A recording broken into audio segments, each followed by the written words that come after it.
Yo, what's up? Welcome back to the channel. My name is Ndifon Ntui. On this channel I make sewing tutorials. I post new videos on Wednesdays and on Saturdays.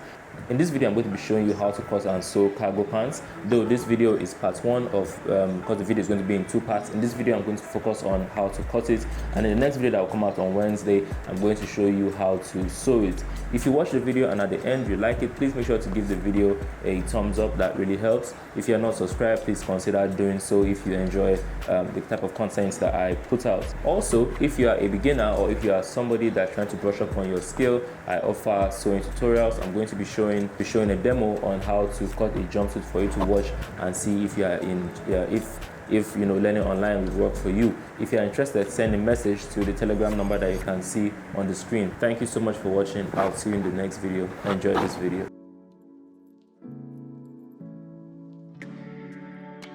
Alright, you're welcome to this video. In this video I'm going to show you how to draft a combat/cargo pants. So to begin, you've seen the measurements that we need. So the very first thing I'm going to do is at the top part of my paper I'm going to place half an inch. Keep a space of half an inch at the top. That allowance is what I'm going to use to attach my band to the waistline of the trouser. Alright, so you can see me rolling the line there. The next thing I'm going to do is I'm going to place my crotch measurements. So I'm coming from the top line and I'm going to mark where my crotch is. For me, the crotch falls at 9 inches, so I'm making a mark at 9 inches. I'm going to roll the line across, and then the next thing I'm going to do is I want you to mark ½ inch at the other end, so that's on the side, just like how we did at the top. Mark another ½ inch here. Alright, so now this paper is not long enough to cut out my full trouser length, but I'm going to cut it up until the knee, and then we'll extend it by the time we move on to the fabric. Alright, but I'm going to guide you every step of the way, so don't fret. After you have rolled the ½ inch line at the side, I want you to mark where your thigh would be. So you place your thigh measurement divided by 2. The thigh measurement I'm working with divided is 11.5. So I'm going to place 11.5 there. And then the next thing I'm going to do, I'm going to fold 11.5 into 2 and get a number. You see that? Place the 11.5, come to the center of it where we just folded and make a mark there. And then move to the top of your paper, that's your waistline, make the same mark there. And then we also have to place it at the knee, so you're going to need to place the distance from your waist to your knee. So you see that your waist to your knee at 21, you're going to make a mark there, and then you're going to roll a line across the points. All right, and then you're going to place the middle. Remember that tape that we folded? We're going to also make a notch at this a mark at this point as well. The next thing I'm going to do is I'm going to roll a line connecting all the dots together. All right, so this is the waist, this is where the thigh is going to be placed, and this is the knee, so that you don't get confused. Next thing I'm going to do is I'm going to place my hip measurements. The first measurement we're going to place is the next measurement, so we're going to place is the hip. You're going to divide your hip measurement by 4. The hip I'm working with is 39 inches divided by 4 is 9.75. We're coming from the end over here. From the edge, you're going to make a mark at 9.75. So from the edge of the paper facing towards the edge of the table is what I'm doing. That's that line that we ruled. I placed the same thing at the waist as well. So that 9.75, I placed it at the waist as well. I'm going to later on modify that waistline, but just place the hip at the waist first so you can get that straight line, and then just simply make your crotch curve. Next measurement I'm going to place is the waist measurements. So the waist I'm working with is 29 inches. 29 inches divided by 4 is 7.25. So you're going to come from that line. You see that your hip, the end of that your hip line, you're going to start from there and you're going to make a mark at your waist divided by 4. So for me, 7.25. So from that, the edge of that straight green line to here is where we have the waist. Next thing I'm going to place is my knee measurement. The knee measurement is divided by 2. So I'm working with 18 inches. I'm going to, this measurement was taken a bit loose. If you want the cargo pants to, to be very, very full, almost to have like a palazzo level type fullness, from I'll just simply come from here, that's from the edge of your thigh. I'll simply just run straight down, so it's very, very full. But I wanted this one to taper in just a bit, so I took the knee measurement at 18 inches. All right, so we are going to divide 18 inches by 2. That's going to give us 9. We are going to place the middle of 9 on that line. So you see that 4.5, I'm placing it on that line. You're going to make a mark at the beginning, and you're going to make a mark at 9 inches.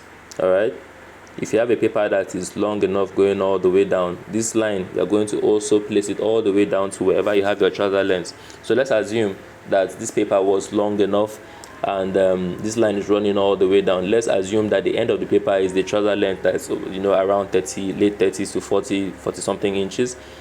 Whatever your hem is, you divide your hem by 2 and place it just like how we did the knee measurements. So you divide your hem by 2, place the middle of that division on that line, and mark both edges. But you'll see me do that when we're transferring it onto the fabric. I'm simply just joining all the lines together, and after I've done that, now usually you're not supposed to add any allowance to the front of your trouser, but just to be safe, I like having it in case you want to use your overlocker, just to have enough room for issues like that. I keep ½ inch for weaving, or you can also work for sewing. So I'm keeping ½ inch on both sides. At the waist, I'm not going to place ½ inch, I'm placing 1.5. The reason why I'm placing so much is because I'm keeping ½ inch for your weaving allowance or for your sewing allowance, and the 1 inch there, I'm keeping it in case you want to do that, or you want to do a tuck in front of the trouser. You would have that allowance. All right, so the next thing I'm going to do is I'm going to connect my lines together. You see that? And then I'm going to simply cut it out at this point. Mind you, we're going to increase this on the fabric, so I'm going to simply cut everything out. All right, now the next thing I want you to do is, after you cut this out, take your front pattern and place it on a piece of paper that you intend to cut your back out of. I'm going to place a paper weight on top to hold it down. The next thing I want you to do is, I want you to trace all the horizontal lines you have on your front onto the back, and then I want you to mark the midline, so this midline here. Okay, and then marking all the edges of my pattern. So at this point you can take off the front. I was supposed to mark that curve as well, but I'm going to do that later on. Now connect all the lines together, so you can see me marking the horizontal lines first, and then I'm going to mark the midline. All right, and then I'm going to mark the edges, the outer edges of my pattern everywhere. I'm placing the front back on the back to get that curve. All right, so now that we've successfully done that, now that we've successfully traced the front onto where the back is supposed to come out of the front, we'll pull out, we'll create the back. We're going to need to make changes to the back because of the back holds your bum, and the back is supposed to be higher than the front because of the ikebe and all of that. So you come to the front of the pattern where you have your curve. Let me straighten it out a bit. So you're going to come to the front, and then the first thing you are going to do is you are going to come in by 1 inch and make a mark. All right, we're going to come in by 1 inch and make a mark at that point. The next thing we are going to do is we are going to come up by 1.5 on that 1 inch. You see that where we came in by 1 inch, you mark 1.5 above that place. All right, you see that? And then the next thing I'm going to do is I'm going to come to the side. All right, that's the hip edge of the trouser. I'm going to simply extend the line a bit. On that edge there where I just drew that line, I'm going to place 2 inches, all right, away from that green line. You see where the green stopped? Okay, you see this green line here? You're going to come 2 inches out and make a mark there. All right, next thing we're going to do, we're going to connect this line up to that 1.5. So you see that edge we have there, connect it up to that 1.5 and make a mark there. All this work we're doing on the back, we're trying to create, like I said, create the space for the bum because of the lifts that the bum is going to create. The back pattern has to travel a greater distance because of because of the bum at the back. So because of that, you have to lift it and you have to cut it in a certain way so that everything sits nicely. That's why we're doing all of this to compensate for the ikebe. The next thing we're going to do is you're going to also extend that's the bottom part of the crotch, like I have done. And then you see that front green line. When I take out my hands, you'll see it clearly. So you see this green line. I came down 4 inches on that crotch line from the top of the green line down to the middle. You see where I marked that edge there? I marked 4 inches. You are going to come to the bottom of the curve, so where the curve starts, and you are going to mark half. You see this curve here?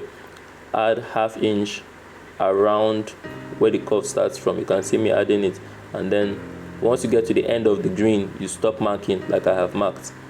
Next thing we're going to do is we're going to connect these lines together up from the 1.5 inches to that 4-inch X there that I marked after the edge of the green. If you follow it step by step, it's going to be quite easy. All right, that 4 inches is a standard, so regardless of your size, the 4 inches is going to be just fine.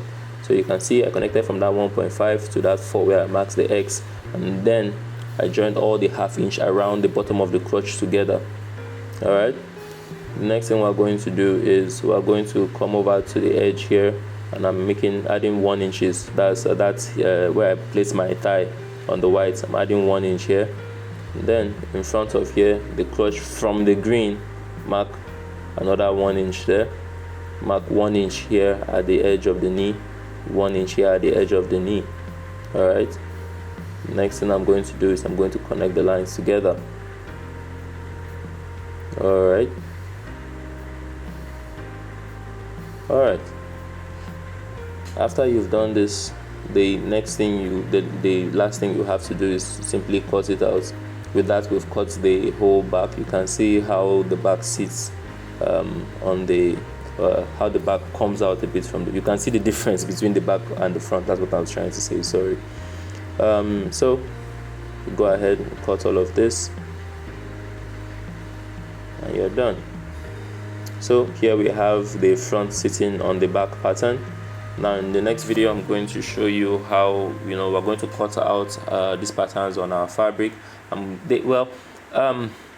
This video was requested by one of you, and I could have just said watch this video, and that video, but most times it would seem as if I don't want to make the video. But I've made a lot of videos on this channel, and if you simply go through the channel, you'll be able to make this entire combat trouser. The only thing I have not taught is the pockets I'm going to use on this particular cargo pants, and how to make the pockets that will be down the side. But for the pattern, the trouser pattern is basically what is sitting underneath a combat trouser.